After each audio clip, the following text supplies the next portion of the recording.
take her as payment for the debt. He refused at first, but when he looked at her, everything changed. Before we dive into the story, don't forget to like the video and tell us in the comments where you're watching from. The sun had already dropped behind the low Nevada hills when Harlan Creed approached Dustwater, the last streaks of daylight fading to a dull blue that stretched across the empty sky. His horse moved at a steady walk, hooves tapping over the hard-packed ground, while Harlan sat upright in the saddle, shoulders stiff from a long ride. He had spent the past week moving freight for a merchant who needed the cargo delivered before a trading deadline. And the job had ended with the merchant's assistant handing Harlan a slip of paper saying a local man would pay the final $5 owed. Harlan didn't like chasing debts, but coin was tight, and he needed supplies before heading out again. Winter wasn't far off, and his cabin, roughly 20 miles north, needed patching before the cold arrived. That was his only mission in town: collect what he was owed and buy enough nails, flour, and lamp oil to last him a month. As he rode past the hitching posts, he tried not to think about the memory of his younger cousin lying still in the dirt years earlier, a memory he didn't choose to revisit, but one that returned whenever he passed through towns with loud saloons and unfamiliar faces. His cousin's death had ended Harlan's years as a wagon guard, leaving him cautious, slower to speak, always checking corners before stepping through them. He dismounted, looped the reins over the post, and took a moment to study the saloon. Lanterns flickered inside, producing uneven light through the dusty windows. The sound of laughter mixed with angry shouts drifted through the door. Harlan didn't hear anything unusual, but the tension in his shoulders stayed, a natural habit earned from too many nights spent in places where a simple misunderstanding turned dangerous. He pushed through the swinging doors. Heat, smoke, and the smell of cheap alcohol filled the room. Men crowded around tables, losing money they didn't have, arguing about cards, slamming mugs, and leaning too close to one another. Harlan stepped aside to let two drunk ranch hands stumble past him, then scanned the saloon slowly, recognizing the younger brother who was supposed to pay him. The younger brother sat hunched over a card game, sweat on his forehead, a small stack of coins shrinking with each losing hand. Harlan walked to the table and stood without speaking until the man finally looked up with a guilty expression. "You have my money?" Harlan asked, keeping his voice steady. The younger brother's face tightened. He shook his head and pointed toward the bar without lifting his eyes. "He's got the coin now," he muttered. "Talk to him." Harlan followed the gesture. The older brother leaned against the bar, posture slouched, a bottle hanging loosely from one hand. His shirt was stained, and his eyes were glassy from drinking too much for too long. Behind him stood a young woman, her hands clasped together, her shoulders shaking subtly from cold or fear. Harlan couldn't tell which yet. He approached the bar with careful steps, stopping far enough away to avoid making the older brother feel challenged, but close enough to speak without raising his voice. "You owe me $5, Harlan said. The older brother blinked slowly, confused by the steady tone. When he finally understood the meaning, he laughed, short, uneven, the kind that came from someone who had stopped caring about consequences. $5, he slurred. "You won't see a single damn coin." Harlan kept his expression even. "I work for it." The older brother reached behind himself and grabbed the young woman by the arm. She stumbled into view, and her condition became clear under the lanterns. Her dress was torn across the chest, the neckline dipping low enough to reveal a deep line between her breasts. A long rip along her ribs exposed bruised skin. Her legs were bare from the knee down, feet dusty and scraped, ankles marked with thin, harsh bruises. Her hair hung in tangled strands over her face. "Take her as payment," the older brother said, forcing her forward. "She'll cover whatever you're after." The woman, Mira, caught herself on the bar, breath unsteady, arms pressed tightly to her chest as she tried to cover the torn fabric. She didn't speak. She didn't argue. She only tried to stand without shaking, as if bracing for someone to decide what happened next. Harlan's first reaction was anger, low, controlled, deep enough that he felt heat rise in his chest. The way the man handled her, reminded him of the broken people he'd seen on the trail after raids. His instinct was to tell the man to release her, but Harlan had learned not to let emotion push him into reckless fights. "I'm not taking a woman for payment," he said. The older brother shrugged and reached for the bottle again. "Then you're walking out empty." Harlan looked at the man, then at Mira. Her eyes remained lowered, but when the older brother shoved her closer, her body tensed as though she thought Harlan might hit her too. That reaction made him pause in a different way. Her fear wasn't loud or wide-eyed. It was quiet and practiced, the kind someone carried after too many nights in dangerous hands. She lifted her gaze slowly. Her eyes were dark, tired, and swollen at the edges, but she didn't look away once they met his. She held her breath, waiting to see what kind of man he was. Harlan felt the weight of that look. He didn't want to take responsibility for someone he didn't know. He didn't want to bring trouble back to his quiet life. But he also couldn't walk out and leave her in a place where people treated her like a bet they'd lost. He reached into his coat and pulled out the few coins he had earned. He placed them on the counter one by one, giving the bartender time to see the transaction clearly. "This settles the debt," Harlan said. "She walks out the door with me." The bartender nodded slightly, tired of the scene. "She should go," he muttered. "This place has taken enough from her." The older brother cursed, but he didn't stop them. He had no strength left to argue. Harlan turned to Mira and lifted his hand slowly, palm open. She hesitated, eyes flickering to the doorway, then placed her trembling fingers into his. Her grip was light, uncertain, but she didn't pull away. Outside, the air was cooler. The street was empty except for a stray dog sniffing at a broken crate. Mira stood beside Harlan, arms pressed tightly over the torn dress to keep herself covered. Her breathing was fast and uneven, the shock of leaving the building showing in the way her shoulders lifted and dropped. "You're safe outside that place," Harlan said quietly. "You don't owe me anything. I paid the debt so they'd let you walk out." She nodded once, but kept her head lowered. Speaking seemed difficult for her, as if she was afraid her voice would break. Harlan led her to his horse. She winced when she tried to lift her leg, so he placed his hands gently at her waist and helped her up. Her ribs pressed against the saddle horn, and she let out a small sound of pain before she could stop herself. He steadied her again, keeping his hands firm but respectful. "What's your name?" he asked, voice softer than before. "Mira," she whispered, barely audible. Harlan mounted behind her, careful not to touch her more than needed, and guided the horse away from the saloon. The wind brushed through Myra's hair as she leaned forward slightly, holding the saddle horn with both hands to steady herself. They left Dustwater behind, riding toward the dark stretch of open land where the night waited quiet and empty. Mira didn't speak again, and Harlan didn't push her. Their silence settled between them as the road stretched ahead. Two strangers heading toward a place neither had expected to reach together. The night air cooled steadily as Harlan guided the horse north. The lanterns of Dustwater shrinking behind them until they became nothing but scattered specks swallowed by the dark. Mira sat rigid in the saddle, keeping both hands tightly wrapped around the horn, her shoulders lifting faintly every time the horse shifted under her. Harlan watched the edges of the trail, checking the brush for movement out of habit, but he kept part of his attention on her breathing because she sounded like someone trying to stay conscious through pain she didn't want to admit. They rode for nearly 10 minutes without speaking. The road stretched open in front of them, and the wind carried the dry scent of sage.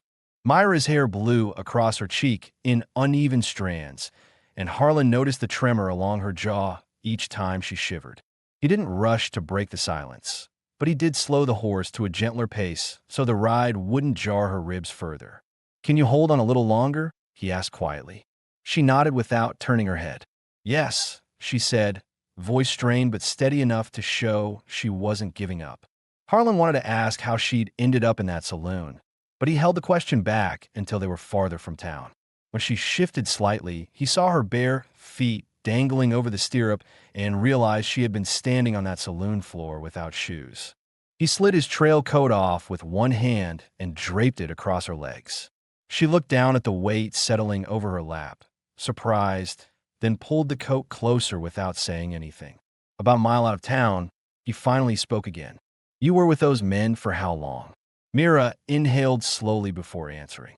Months, she said. My brother, my real brother, lost me in a card game. After that, the saloon kept me because I had nowhere else to go. Her tone held no drama. She said the words like someone reciting facts they had forced themselves to accept. Harlan's jaw tightened. He hated the idea of someone abandoning their own blood, but he kept his anger quiet because showing it too strongly would only frighten her. Did they hit you tonight? He asked, not to pity her, but to understand what she was dealing with. They grabbed me, she answered. And earlier, one of them pushed me into a wall when I said I needed water. It's nothing new. Harlan shifted slightly in the saddle, and Mira tensed instinctively before realizing he wasn't reaching for her. He adjusted the reins with controlled movements. You're not going back there, he said, not as a promise, but as a statement of fact. She glanced over her shoulder slightly, her eyes catching the faint moonlight.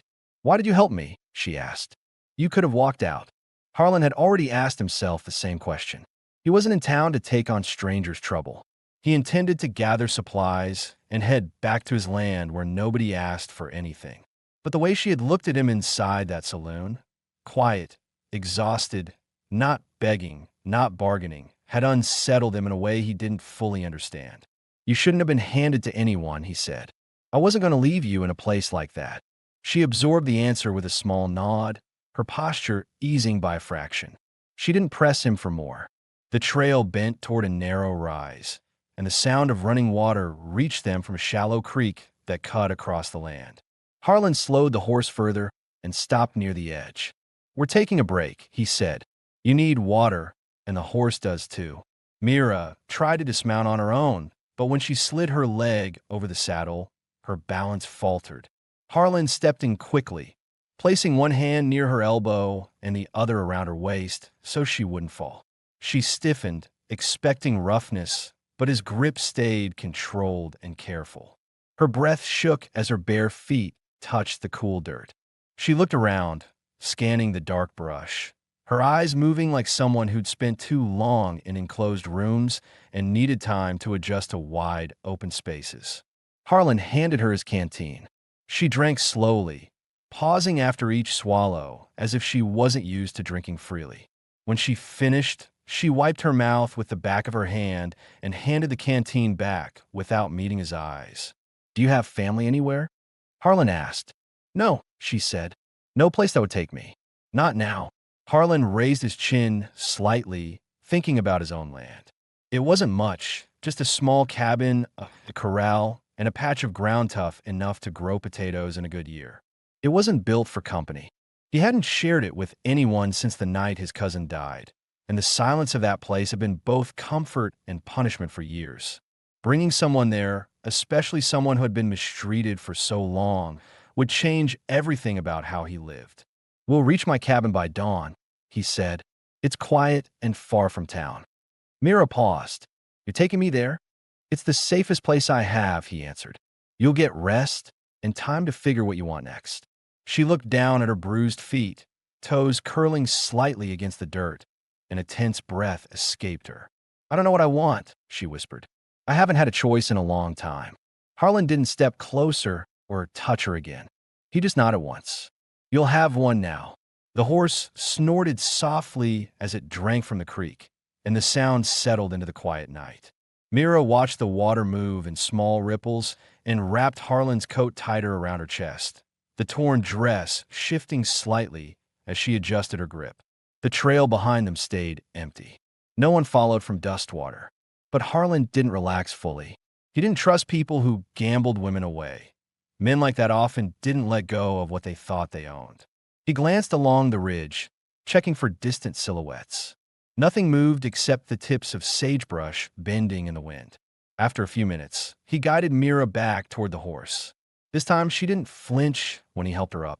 She settled into the saddle slower than before, careful not to strain her injuries, and Harlan mounted behind her with the same measured restraint he'd shown since they left the saloon. They rode north again, farther from Dustwater, deeper into the dark land that stretched between the town and his isolated cabin.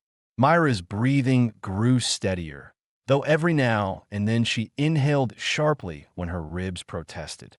Harlan kept his eyes on the trail, but he didn't miss those small reactions, and each one pulled at him with a quiet urgency he hadn't expected to feel for someone he'd met less than an hour ago.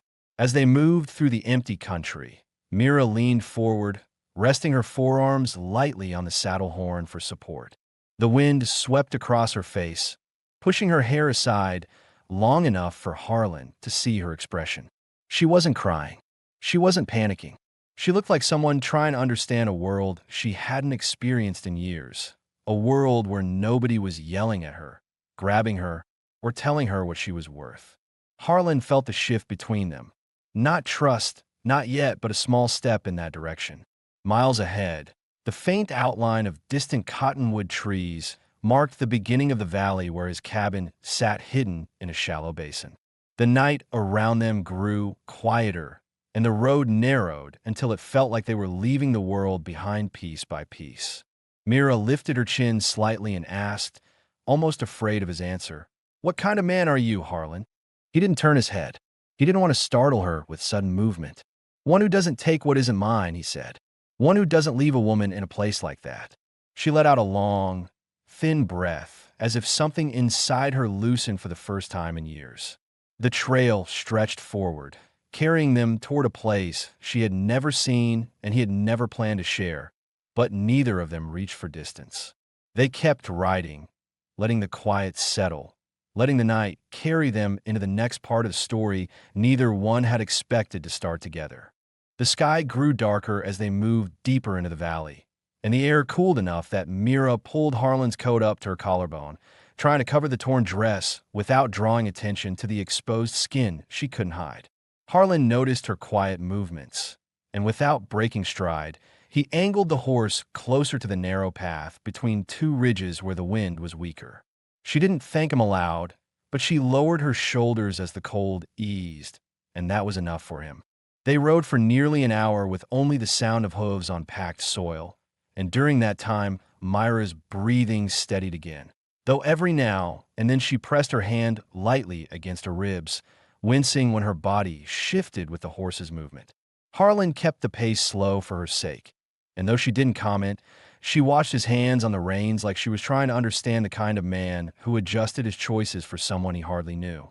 When they reached the base of the valley, the land opened into a wide stretch of grass broken by clusters of cottonwood trees. The faint silhouette of Harlan's cabin came into view, a small shape sitting near a thin stream, distant enough from the trail that a stranger could ride past without ever noticing it. Mira studied the outline, her eyes narrowing as if trying to guess what sort of place she was being taken to, and Harlan expected her to tense again. Instead, she leaned slightly to the side to see better, her curiosity pushing through the exhaustion. "That's your home?" she asked quietly. "Yes," he said. "It's simple, but it's mine." She nodded slowly, absorbing the information. "You live alone?" "For years," he replied. "I didn't plan on that staying true forever. Just happened that way." The answer made her look forward again, thinking about the unanswered questions she'd carried from the saloon. She had wondered who he really was, what kind of life he led, and whether he brought her here because he had some hidden motive or because he truly meant to give her space to breathe. The cabin helped answer some of that.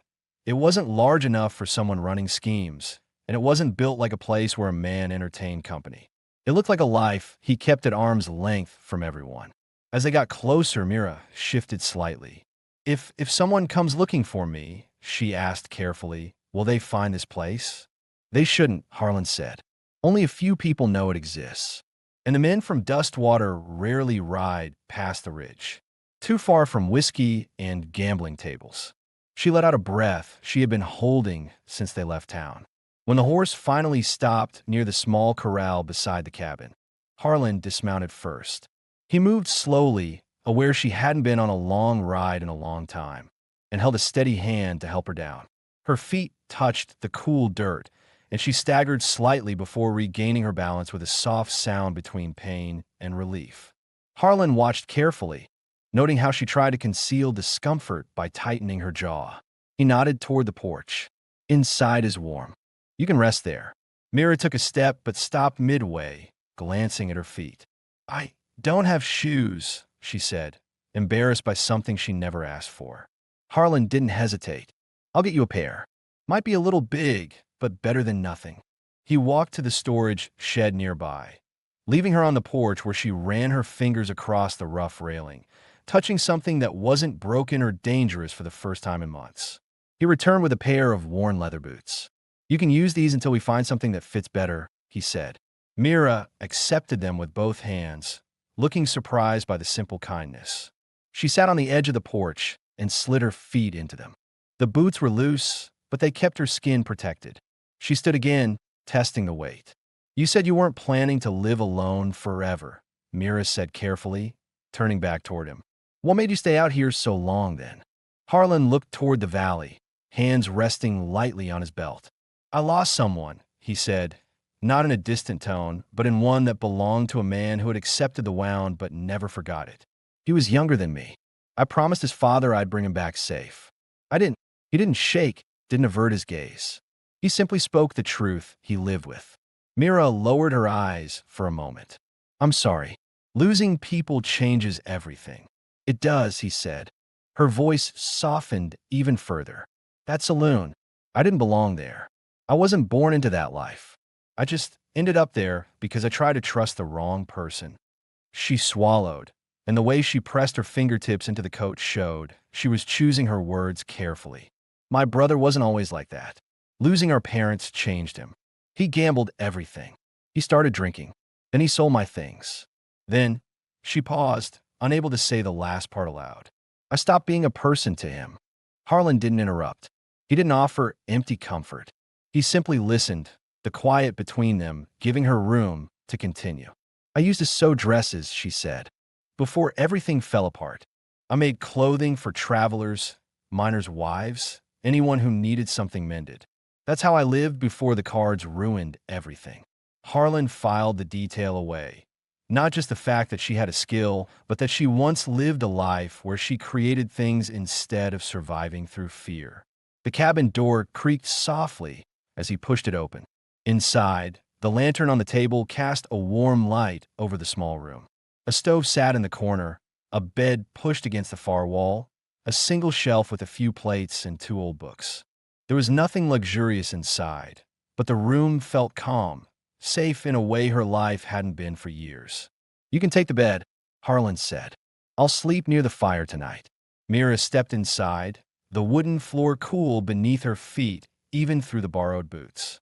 She looked around slowly, taking in every detail, her eyes stopping at the window where the moonlight fell across the sill.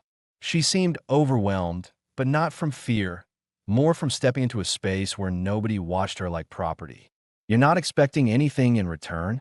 Mira asked quietly, still unsure of the rules of this new world. Harlan's reply was instant. No, you're here because you needed a way out, not because I wanted something from you.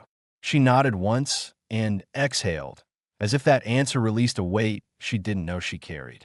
She rested her hand lightly against the doorframe to steady herself, the torn fabric of her dress shifting slightly as she moved, but she didn't cover herself as urgently as before. For the first time, she wasn't surrounded by hands waiting to grab her. Harlan hung his hat on the wall and stirred the fire. Mira watched the steady motion of the flames, her body finally lowering onto the edge of the bed as exhaustion overtook her. She pulled Harlan's coat around her shoulders and sat still, letting her breath fall into a slow rhythm. Harlan took a seat in the chair near the stove, watching her without staring. He wanted her to know he wasn't a threat, and he made sure every small movement reflected that. As the room warmed, Mira looked at him one last time before letting her eyes close. Thank you for not leaving me there, she whispered. You're safe, he said. Rest. Her breathing softened, her shoulders loosened, and the quiet inside the cabin deepened as she drifted into sleep, a sleep that didn't come from exhaustion alone, but from the first sense of safety she'd had in years. Outside, the night settled over the valley, and Harlan listened to the wind brushing against the cabin walls, knowing the real work of protecting her would begin at dawn. The faint gray light of dawn seeped through the small cabin window as Harlan opened his eyes, the warmth of the fire having faded to a quiet glow.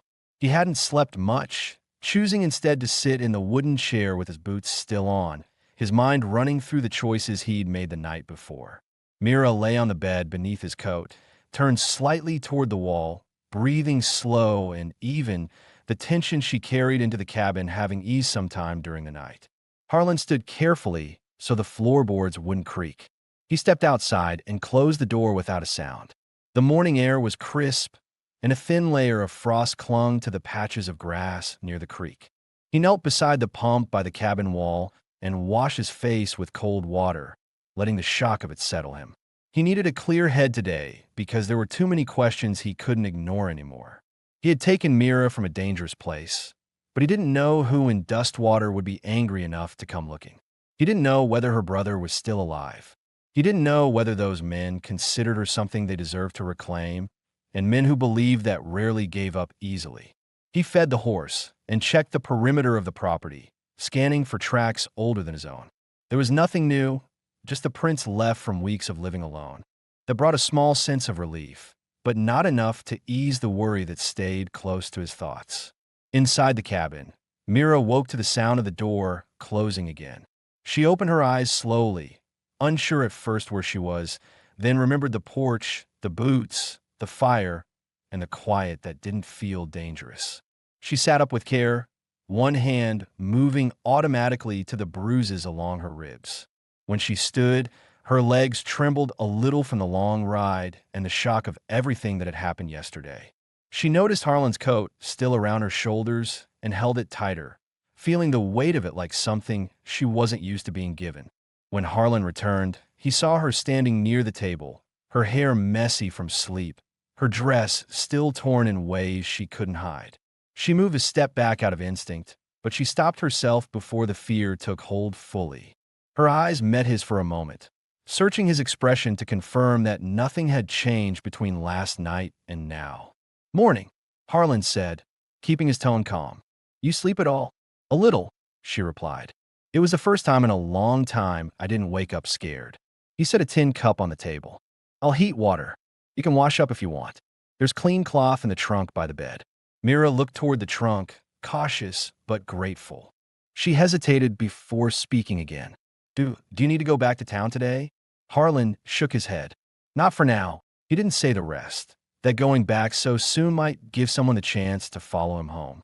Instead, he added, "I'll ride out later to check the ridge. Make sure nobody trailed us." Myra's throat tightened at that. She hadn't asked yesterday, but the fear lingered.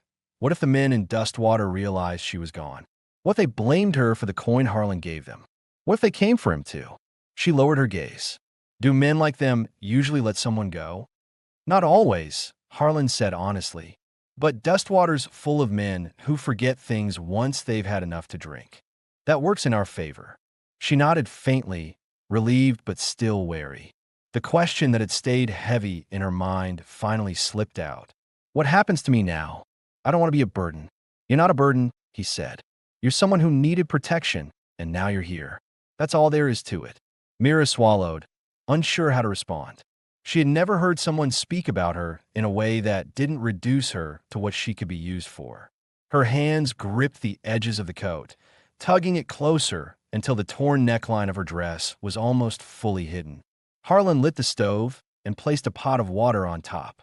The warm light filled the corner of the room, giving the space a homely feel Mira hadn't expected to experience again. She stepped toward the trunk slowly, lifted the lid, and found a folded shirt and a pair of old pants inside. Clean, worn, but untouched for years. They belonged to someone smaller in build than Harlan, maybe a teenager. She glanced over her shoulder. "These clothes, were they his?" she asked, her voice soft but steady. Harlan didn't answer right away. He kept his eyes on the stove flame. "Yes," he finally said. "My cousin. I kept them because I couldn't throw them out." Mira ran her fingers gently across the fabric, recognizing the weight of the memory attached to them. "If it's too hard to let me use them, it's not. He interrupted quietly. They're better with someone who needs them than sitting in a box. She held the shirt carefully, the gesture carrying an unspoken respect for the boy she would never meet.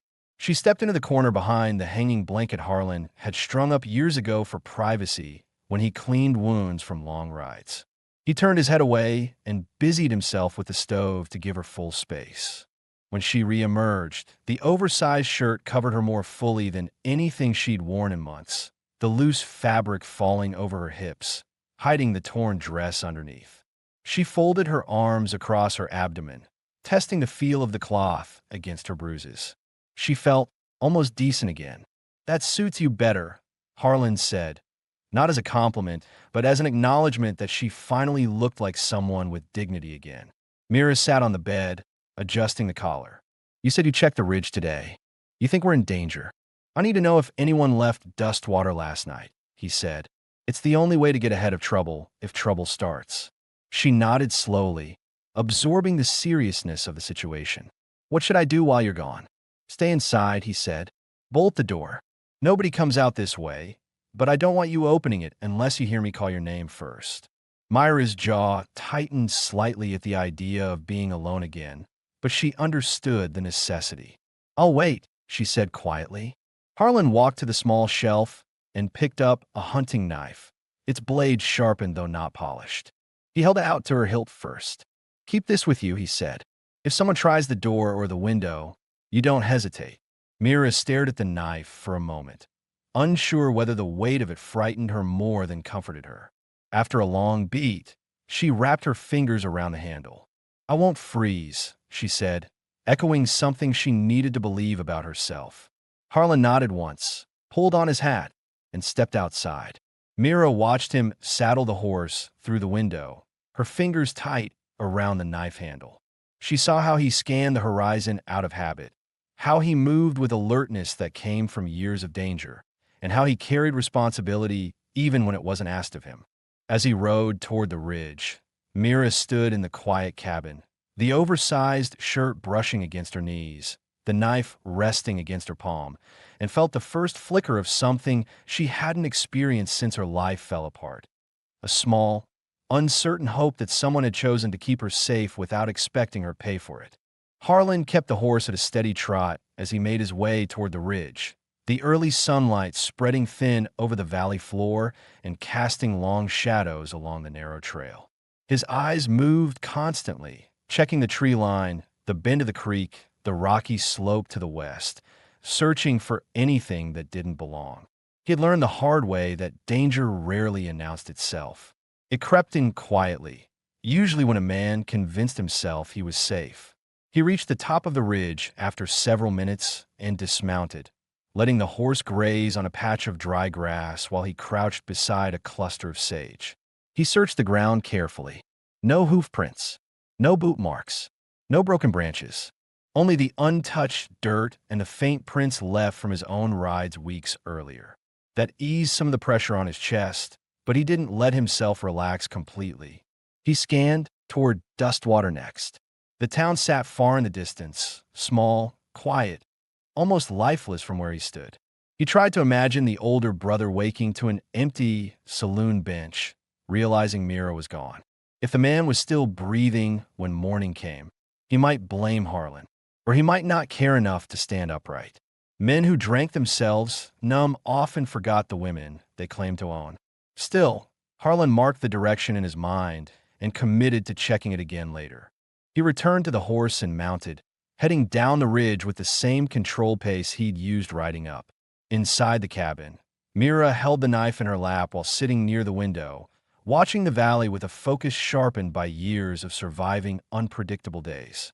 The oversized shirt hung loosely around her frame, the sleeves nearly covering her hands, but she didn't adjust them. She sat perfectly still except for the faint rise and fall of her chest. Every now and then she swallowed hard, trying to keep her nerves from overtaking her. Being alone in an unfamiliar room reminded her too much of places she had been left before. Places with locked doors, places where she waited for the sound of footsteps she didn't want to hear. But this time was different because Harlan had left her by choice, not abandonment, and he had given her a weapon instead of instructions meant to keep her powerless. She tested the knife's weight again. The handle was rough from use, and the blade was sharp enough to slice fabric with barely any pressure. She had never held a weapon meant for self-protection. That alone made her chest tighten with a strange mix of fear and strength she didn't know how to process. She stood carefully, placing her feet into the worn boots Harlan had lent her, and walked toward the table. On it sat a tin cup, an unopened sack of flour, 2 blankets folded neatly, and a set of wooden matches. She studied the items as if trying to understand the type of man who kept his belongings in tidy order despite living alone for years. She realized no one had ever opened a space to her without first naming a price.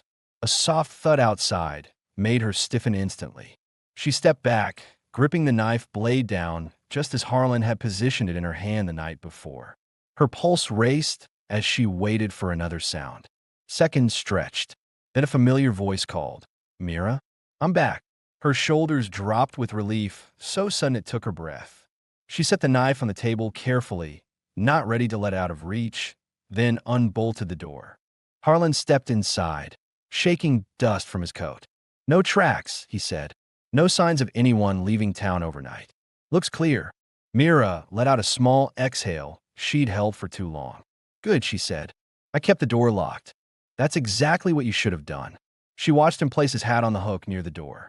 His movements were calm, but she noticed the faint tension in his jaw, the same line she'd seen when he confronted the older brother in the saloon. He wasn't hiding the fact that he was evaluating every possible risk. Mira stepped closer, unsure if she should ask the question lingering in her thoughts. She gathered her courage anyway. "Did you leave anyone behind when you left town? Family? Someone waiting?" Harlan shook his head. "No family left. No one expected me anywhere." He paused, then added, "I didn't bring you here because someone else wanted me to. I brought you because leaving you there didn't sit right." She nodded, absorbing his words carefully. "I just didn't want to find out later that I took someone else's place." "You didn't take anything," he said. "This cabin's been empty except for me for a long time." Mira lowered her gaze, relieved but uncertain how to show it. The loneliness in his voice wasn't dramatic. It was a quiet truth that made her understand him better. He stepped toward the corner and retrieved a wooden crate from beneath the shelf. Setting it on the table, he opened it to reveal herbs, fabric scraps, and a small tin of salve. "You should let me look at those bruises," he said. "If they're left untreated, they'll ache worse by nightfall." Her instinct was to step back. Years of being touched by hands that took instead of help had trained her to expect pain, but Harlan didn't move toward her. He simply waited, letting her decide. After a quiet moment, she approached the table and sat in the chair. Harlan pulled up another chair across from her, making sure to give her space. He placed the salve beside the crate and waited again. "Just tell me what you want me to do," she said, her voice low but firm.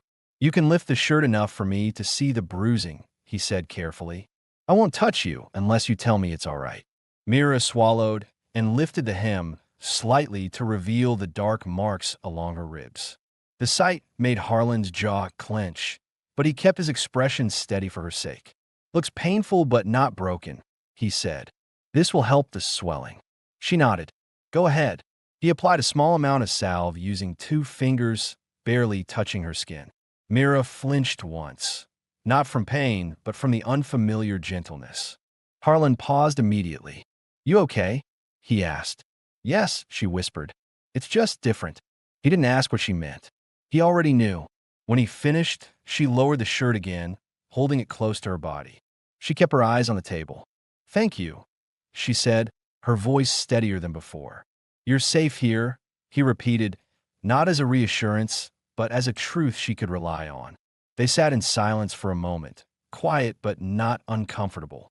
Each of them was adjusting to the new dynamic forming between them, something neither had planned nor fought against. Finally, Mira looked toward the window. "What do we do next?" Harlan stood, checking the lock on the door out of habit. "Next, we make sure you heal. After that, we figure the rest out together." The word together settled between them with unexpected weight, and for the first time since Harlan pulled her out of the saloon, Mira let herself imagine a future that didn't end with survival alone. By midday, the valley had warmed enough that sunlight filtered through the window in soft, angled lines. Mira sat at the small table with a bowl of broth Harlan prepared, sipping slowly while watching him move around the cabin with the steady rhythm of someone used to long stretches of quiet. She noticed how he stirred the fire every so often, how he checked the door latch without thinking, how he paused before reaching for anything out of habit earned from years of caution. She had spent months reading dangerous men, studying them to survive, and none of his movements matched theirs. When she set the bowl aside, Harlan glanced over. "You need more?" "No," she said. This was enough. She brushed her fingertips across the rim of the bowl. "When was the last time someone cooked for you?" Harlan shrugged lightly. "Probably the same time someone cooked for you. Long time back." That answer sat between them with an unexpected weight. Mira nodded, understanding more about him from that simple confession than she would have from a long explanation. She stood slowly, adjusting the oversized shirt, then looked toward the corner near the window where old cloth, tools, and fabric scraps rested in a crate. A thought formed in her mind, hesitant but insistent. "You said you kept sewing things here," she said, gesturing to the crate. "Do you ever use them?" "Not really," Harlan replied. "My cousin did. I kept them because throwing them out didn't feel right." Mira moved closer to the crate, lifting one scrap of fabric with a careful hand. "I could mend a shirt," she said, referring to her torn dress beneath the borrowed one. "Or make it decent enough to go into town someday. I used to sew for a living." Harlan seemed surprised she offered, not because he expected her to work, but because she sounded like someone reclaiming something she thought she had lost. "If you feel strong enough, that's up to you. Nobody here is asking you to earn your keep." "I know," she said quietly, "but doing something with my hands might help me remember who I was before everything went wrong." The sincerity of that statement made Harlan nod gently. "All right, I'll bring the rest of the fabric out." As he knelt to gather the materials, Mira leaned on the table for support. Her ribs ached, but the pain felt duller than yesterday, thanks to the salve. Still, she paused halfway through standing, steadying herself. Harlan saw. "You should sit if it hurts." "It's better," she said, though she lowered herself back into the chair anyway. "I'll just start with something small." He placed the fabric and thread on the table, then sat across from her. "You could take your time." Mira pulled her dress from beneath the shirt, lifting the torn section and examining the ripped neckline. She didn't blush or hide as she did the day before. She moved with the quiet practicality of someone who'd spent years repairing things as a way to survive. Harlan noticed her focus shift, her shoulders settling, her hands steadying, her eyes narrowing slightly with concentration. She threaded the needle with slow precision, testing the knot before making the first stitch. While she worked, Harlan kept himself busy by chopping a few pieces of wood outside, though every few minutes he glanced through the open doorway. Not to check on her like she might disappear, but because he wasn't used to someone being inside his cabin while he worked outside. The sight of her there, hair falling over her cheek, hands moving in careful motions, felt new in a way he didn't expect. As he chopped the last piece, Mira spoke over her shoulder. "Did you always plan to stay out here alone?" "No," Harlan said, leaning the axe against the wall. "But after my cousin died, the quiet felt easier than going back to work. The trail held too many places where things could go wrong." "You took responsibility for something that wasn't your fault," she said. "It felt like my fault," he answered. "He trusted me, and I didn't bring him home." Mira lowered her sewing for a moment. "If I blamed myself for every bad thing that happened to me, I'd never move again." He met her eyes through the doorway. "Maybe neither of us learned how to stop carrying things alone." She looked down, a subtle warmth forming behind her sternum at the idea that someone saw something familiar in her. Not brokenness, but resilience. Harlan walked inside and set a bucket of water next to the stove. "I'll clean the stables later," he said. "You can rest while I'm out." Mira hesitated before responding. "I don't want to stay inside all day. It makes my head spin. Could I sit outside while you work?" Harlan considered the request carefully. The cabin was the safest place if anyone from Dustwater rode out, but the valley had stayed quiet for years. He made his decision after scanning the hillside again. "You can stay on the porch," he said, "where I can see you." Her shoulders loosened at that, grateful not to be shut away again. She stood carefully, holding the fabric and needle, and stepped outside. The sunlight hit her face, and she closed her eyes for a brief second, letting warmth touch her skin in a way she hadn't felt in too long. Harlan led her to the bench by the wall. "If you feel dizzy, sit back inside. I'll be all right," she said, settling on the bench. He moved toward the stable, keeping her within sight as he checked the fence rail and cleared debris from the ground. Mira watched his movements through the loose strands of her hair, noticing how his strength wasn't loud or showy.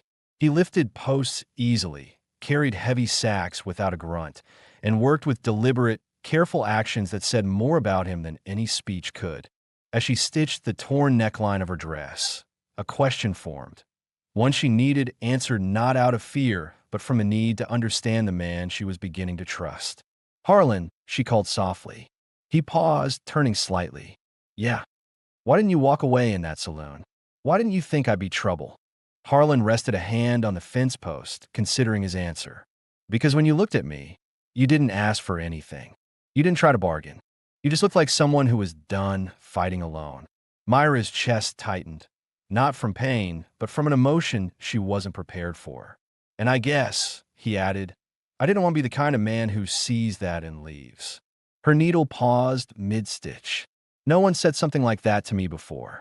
"That's not your fault," he said simply. As he went back to work, Mira stared at the slow, rippling fabric in her hands, feeling something unfamiliar settle inside her. Something steady, something grounding. She wasn't sure where this path with him would lead, but for the first time in years, she didn't feel like a passenger in someone else's decisions.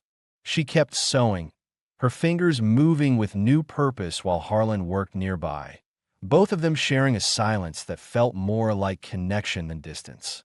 The afternoon light shifted across the valley as Harlan finished clearing the stable yard, dust rising with each step he took toward the cabin. Mira stayed seated on the bench, sewing the last section of her torn dress, her fingers moving more confidently than they had that morning. When she looked up and saw him approaching, she tucked the fabric neatly in her lap, realizing she'd stitched almost the entire neckline back into something wearable. It wasn't perfect, but it was hers again. Harlan wiped his palms against his trousers as he walked toward her, his expression thoughtful. "How are the ribs holding up?" "They still hurt," she admitted, "but I can sit straighter now." She touched her side gently. "Your salve works better than anything I've used before." "Glad to hear it," he said. "We'll put more on this evening." A quiet pause settled between them, not heavy, just honest. Harlan glanced at the horizon, then back at her. "You did a good job with that dress," he said, nodding toward the fabric in her lap. Mira gave a faint smile, one that didn't come easily yet but felt real. "It felt strange to fix something for myself again. I forgot what that felt like." "You'll remember," he replied. His voice held no doubt. Just then, a sound carried across the valley, the sharp crack of wood snapping. Mira stiffened instantly, fingers tightening around the fabric. Harlan raised a hand slightly, signaling her to stay still. He stepped off the porch, scanning the slope near the creek until he spotted the source. A mule deer tearing bark off a low branch. Nothing threatening. "Just a deer," Harlan said, turning back toward her. Mira exhaled a breath she'd been holding for too long. "I thought someone had followed us." "That's why I checked the ridge," he said, walking back up the porch steps. "If anyone comes, we'll see them long before they see us." She studied him then, really studied him. "You act like someone who's had to stay ready for danger." "Not just once." He didn't look away. "I have. Life teaches lessons whether you want them or not." Mira folded her half-mended dress and rested her hands on top of it. "You never said what you were doing in Dustwater before all this started. Why go there instead of anywhere else?" "I needed payment from a job," he answered. $5. Enough to buy supplies before winter. He rubbed the back of his neck. "I wasn't looking for anything else." "And instead of supplies," Mira said softly, "you walked out with me." "That wasn't the plan," he admitted. "But I'm not the kind of man who can leave someone in the condition you were in." The memory of the saloon flickered through her mind, her body reacting before her thoughts did. She looked away, swallowing with difficulty. I thought I'd die there. Or worse, stay alive longer than I wanted. You're not going back, Harlan said, the certainty in his voice giving her something solid to hold on to. Mira shifted slightly on the bench. What about your land? This place, doesn't it need someone helping you? Or is it better when you're alone? It's manageable, he said, but it's quieter than it needs to be. He looked toward the cabin door, then met her gaze again. Having another person here isn't a burden. Not the way you think. Her breath caught quietly. You really don't expect anything from me? Not a thing, he said. You're free to stay as long as you want. The word free hit her unexpectedly. She gripped the edge of the bench, feeling the rough wood beneath her fingertips as she tried to understand that kind of freedom. She had lived months under the idea that her choices belonged to someone else. Now Harlan had handed them back without demanding anything. She glanced at his hands, strong, rough from work, but steady. Why trust me this quickly? You don't know me. I don't trust easily, he said. But I trust what I see. You're trying to stand on your own feet again, not take anything from me.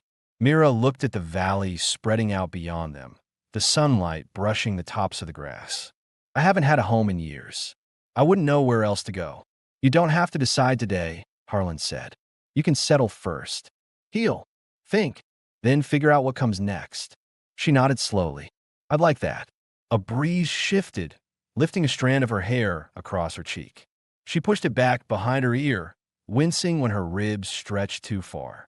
Harlan noticed instantly. You should rest inside for a bit, he said. You've been sitting out here a long time. She hesitated. Will you stay close? I don't feel steady alone yet. I'll be right outside, he answered, fixing the fence. Mira stood carefully, one hand braced on the wall for balance. When she stepped into the cabin, she paused, turning back toward him as if checking whether he truly meant to stay nearby. He gave a small nod. She disappeared inside, and Harlan listened as she settled onto the bed. He returned to the fence post, picking up his tools. While he worked, he let his thoughts run the way they always did when his hands were busy. Myra's presence changed the cabin. There was no denying that. But the change wasn't a burden. It was something he hadn't expected but didn't want to undo. Inside, Mira ran her fingers across the mended neckline of her dress, her eyes tracing each stitch she'd made. She realized she wasn't sewing to survive anymore. She was sewing because the act made her feel like herself again. The room felt warm, safe, and hers in a way she hadn't experienced since she was a girl. After a few minutes of quiet, she stood again and walked toward the door. She pushed it open slightly, watching Harlan work in the sunlight. His coat had been shed, leaving his shirt tight across his back and shoulders as he hammered a post back into place.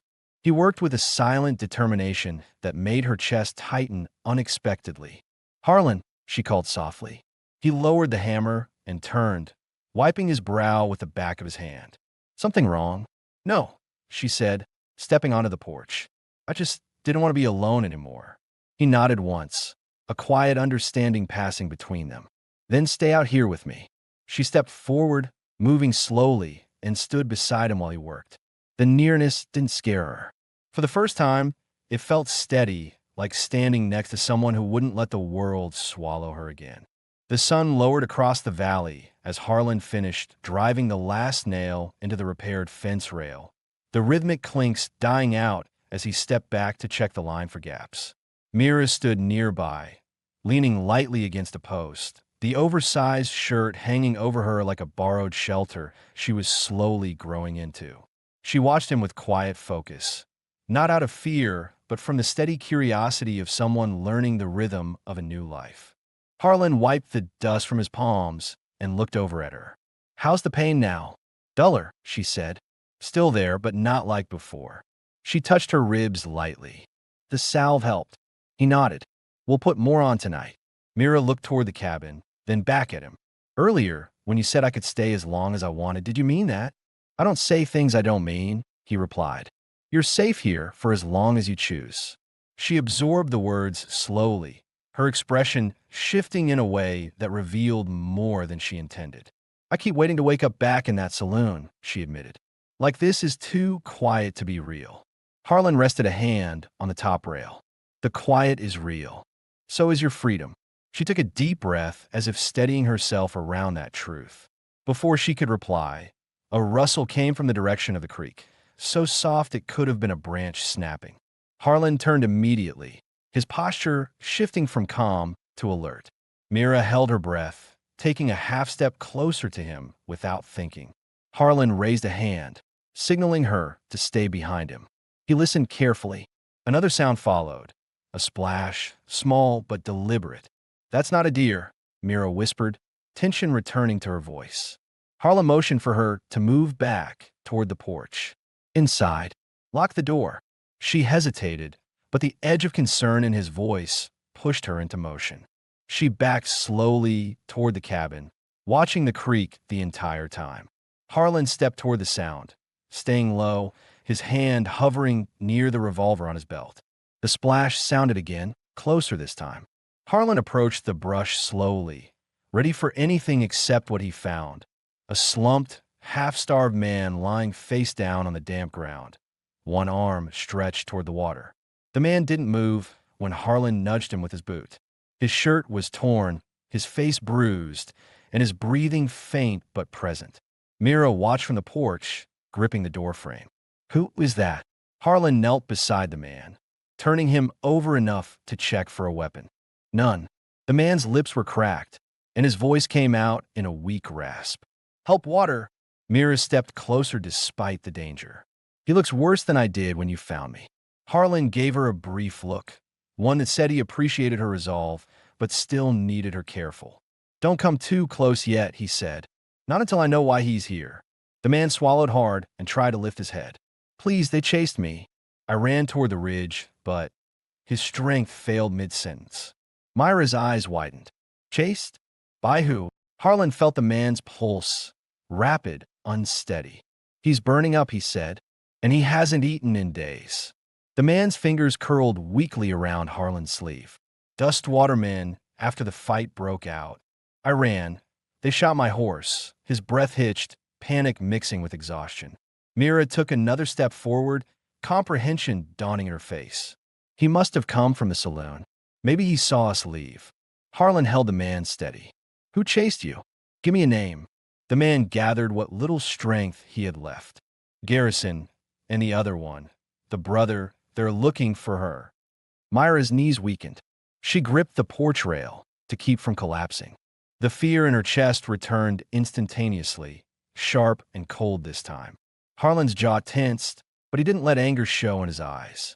He stood slowly, lifting the weak man with controlled force and carrying him toward the porch. Mira opened the door. Her hand shook as she unlatched it, but she stepped aside quickly. Harlan laid the man on the floor near the stove, checking his breathing again before grabbing a blanket and covering him. Mira hovered near the table, her voice trembling. "They're coming for me. They won't reach you," Harlan said firmly. "But if they're already riding, they're not getting past this valley," he said, his tone shifting into something she hadn't heard from him before. Calculated, unwavering, unshakably protective. She didn't argue. The certainty in his face wasn't hopeful. It was factual. Harlan stepped away from the unconscious man and moved to the corner, pulling out an old wooden box she hadn't noticed before. Inside were cartridges, a maintenance cloth, and a second revolver that looked older but well cared for. Myra's breath caught. "You're preparing for a fight." "I'm preparing for whatever comes," he said. "Dustwater men don't ride this far unless they're desperate or angry." He loaded the revolver quickly, his hand steady. "But they don't know the land like I do." Mira forced herself to stand straight, gripping the back of the chair to stop her legs from shaking. "They'll bring guns." "So will I," he said. She stared at him, fighting the wave of panic. "Harlan, what if they outnumber you?" He looked directly into her eyes. "Then they'll learn numbers don't help much out here."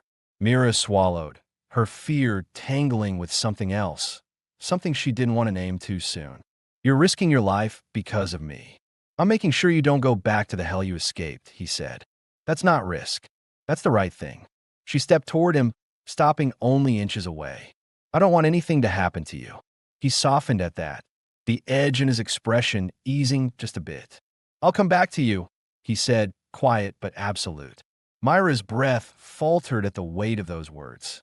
Harlan holstered the second revolver and looked at her one more time, not with fear, but with certainty. "They're not taking you," he said. "Not today. Not ever." Outside, the last of the daylight slipped behind the ridge, and the valley darkened into the moment before danger arrives. The cabin grew tense with the weight of unspoken fears as dusk settled across the valley. Mira stood beside the unconscious man on the floor, her hand resting near the knife Harlan had given her.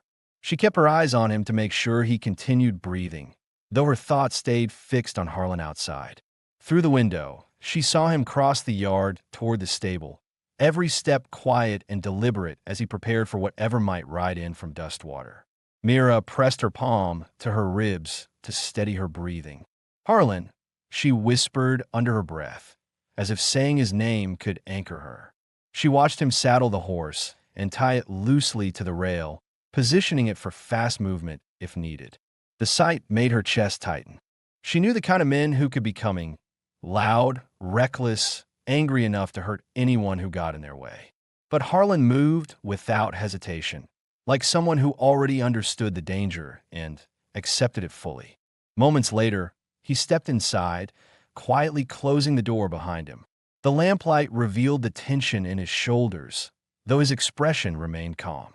Mira moved toward him, unable to stop herself. "Did you see anything? Tracks? Riders?" "Nothing yet," he said. "But that doesn't mean they're not out there. If they started late, they'll reach the ridge after dark." Myra's fingers tightened around the edge of her sleeve. "What if they find this place?" "They won't," he said. "They don't know the land, and they don't move silently." He reached for the rifle he kept mounted near the door. "But if they do, I'll be ready." She stepped closer, her voice trembling despite her effort to stay steady. "Harlan, I don't want you to get hurt because of me." He looked down at her, the seriousness in his eyes softening. "Mira, I spent years doing nothing but existing, keeping quiet, keeping to myself." He lowered his voice. "Protecting you isn't losing something. It's the first thing that's felt right in a long time." The words struck her deeper than she expected. She swallowed, unable to speak for a moment. She placed her hand gently on his arm, a gesture that came from instinct rather than thought. He didn't pull away. Before she could say more, a faint crack echoed from the ridge. Harlan turned sharply toward the window. Myra's breath caught. He stepped closer to the glass, scanning the distance. After a few seconds, he exhaled slowly. "Two riders," he said. "They're staying high, trying to watch without being seen." Myra's heart pounded. "They found us." "They found the valley," he corrected. "Not the cabin. Yet." Mira moved beside him, gripping the windowsill. "What do we do?" Harlan looked at her carefully. "We stay quiet. We keep the lamp low, and if they get close, I lead them away from the cabin." Her reaction was immediate. "No, you're not riding out alone. They'll shoot you." "I know the routes better than they do," he said, cutting between the rocks, circling the ridge. "They'll never catch me if I don't want them to." "No," she insisted again, her voice breaking. "You saved me from that place. Don't make me lose you now." Harlan stepped closer, his voice lowering as if speaking too loudly might break the moment. "Mira, listen to me. I'm not leaving you. I'll draw them away only if they get close enough to see the cabin. You'll bolt the door and wait for me, and I'll come back. That's the plan." Mira held his gaze, searching his eyes for certainty. She found it, not bravado, not false comfort, but commitment. He lowered his rifle slightly, noticing the way she trembled. He reached out and placed a steady hand on her shoulder. She closed her eyes, drawing strength from the contact. A sudden shout echoed faintly across the ridge, followed by the crack of a branch and a muffled curse. Whoever the riders were, they weren't subtle. Harlan's grip on her shoulder tightened. "They're clumsy. That buys us time." He turned to check the unconscious man, but the stranger stirred suddenly, lifting his head with a groan. His voice cracked. "They won't stop. They think she belongs to them." "No one owns her," Harlan said firmly. "And they'll learn that tonight." The man coughed, wincing. Mira knelt beside him quickly. "Who are you? Why were they chasing you?" He swallowed, struggling to speak. My name's Bram. I worked at the saloon, cleaning, hauling crates. I heard Garrison say he'd get her back so he wouldn't lose face. I ran because I didn't want to be around when they rode out drunk and angry. Myra's stomach twisted. He wants me because he thinks I'm worth gambling again. Bram nodded weakly. He said no one walks away from him. Harlan crouched down, steadying Bram's shoulder. You're safe now. Stay inside. Rest. Bram nodded faintly. Harlan stood again, and Mira realized this was it. This was the moment where fear could wreck everything or strengthen the bond between them. Mira stepped directly in front of him, gripping his shirt at the chest. Come back to me, she whispered, her voice raw. Don't disappear out there. I can't do this alone anymore. He didn't step back. He placed a hand gently along her jaw, lifting her chin. You're not alone, he said. Not now. Not ever. The closeness between them tightened, breaths mingling in the dim lamplight. Mira moved first, rising onto her toes just enough to brush her lips against his. He didn't hesitate. He pressed his mouth to hers, slow and steady, grounding her in the only certainty the night had left. Her hands gripped his shirt harder, as if anchoring herself to him. His fingers slid along the side of her neck, holding her with quiet care. When they parted, her forehead rested against his chest. Please, she whispered, come back. I will, he said, and she believed him. He stepped outside, closing the door softly behind him. Mira bolted it, her hands shaking, then pressed her ear against the wood. She heard the crunch of his boots, the soft metallic click of his rifle being readied, and then silence. Minutes passed, slow, heavy, unbearable. Then a shout echoed from the ridge, followed by the pounding of hooves. Mira gasped, pressing both hands over her mouth. Harlan didn't shout back. Instead, she heard a single sharp whistle, his signal to the horse. More shouts followed, then the sound of riders turning quickly, chasing movement they couldn't see clearly in the dark. Silence stretched. Then another distant sound. The thunder of Harlan's horse cutting across the valley floor, moving fast enough that the others struggled to follow. The noise faded gradually into nothing. Mira dropped to her knees, tears slipping down her face, not from fear alone, but from the overwhelming relief that he had drawn danger away from the cabin. Bram lifted his head weakly. He'll lose them, the wounded man said. A sober rider on familiar land, they won't stand a chance. Mira wiped her cheeks. He promised he'd come back. He meant it, Bram whispered before slipping back into sleep. Time crawled. The lamp flickered. Mira sat beside the window, eyes locked on the darkness outside. Her ribs ached, her hands shook, but she didn't move. Finally, after what felt like hours but was barely one, she heard the soft, familiar rhythm of Harlan's horse approaching. Not fast, not frantic, steady. She bolted for the door, unlatched it with trembling fingers, and pulled it open. Harlan rode up through the shadows, stopping the horse near the porch. He swung down, boots landing firmly on the ground. Before he could speak, Mira ran to him, throwing her arms around him. He caught her easily, pulling her close without hesitation. She pressed her face into his chest, crying with relief she didn't bother to hide. I told you, he murmured into her hair. I come back. She clung to him. Are they gone? Lost them near the ridge, he said. They won't find their way back here. She lifted her face to look at him, tears still shining in her eyes. Then it's over. It's over, he said.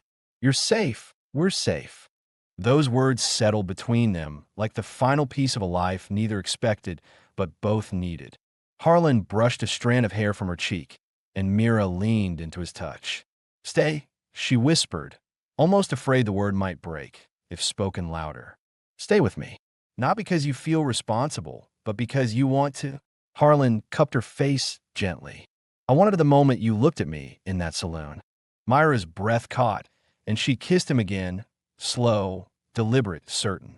He lifted her into his arms without strain, carrying her inside the cabin while the night settled peacefully around them. For the first time in years, Mira wasn't running from anyone.